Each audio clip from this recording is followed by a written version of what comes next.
There's a really amazing moment with her when she's, hanging out at the studio and she's talking to Nick and they're talking about the origin story, I guess, or the motivation for her 2009 performance at the VMAs when she's talking about paparazzi. Yeah. And she's talking about Marilyn Monroe and Anna Nicole Smith, and if you could correct me, that'd be great. It seems like she's talking about Amy Winehouse.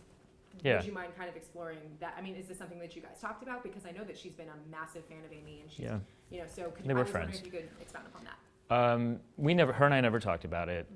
It was just in the line of what she was saying. She was talking about other women that had succumbed to, say, the pressures of fame or the exploitation of celebrity.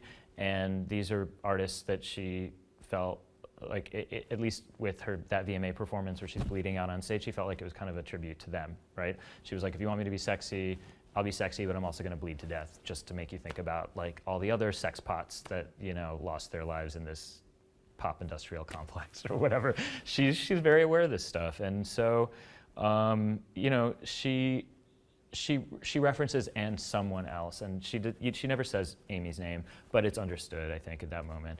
And it's sad. I mean, they were friends, and obviously Mark, who's working with Gaga in the studio at that time, was very close with Amy, and produced Back to Black, and Amy's spirit was sort of felt around the studio a lot, maybe just for that reason. There's some obvious sort of similarities between Gaga and Amy that people have always pointed out, just physically. Then they came out around a similar time, and they're singer-songwriters, and they both they're interested in these old sounds. But I think in a way, Gaga sees herself as a survivor. A lot of people didn't make it past 27, and Amy's one of them. And so for Gaga to have gone through that threshold, and she really walked right up to the edge, especially those years. I think she thinks of herself now as somebody who's made it past that and has survived. And I think people can be kind of cynical and be like, oh, you're rich and famous, like what do you have to worry about? And that's true. Obviously she has a lot of great support. But there is a very particular experience of being a young woman that becomes incredibly famous, or a young man as well, who becomes incredibly famous at a young age for making music and performing. And there's so much energy that's expected to pass through these kids, through these people.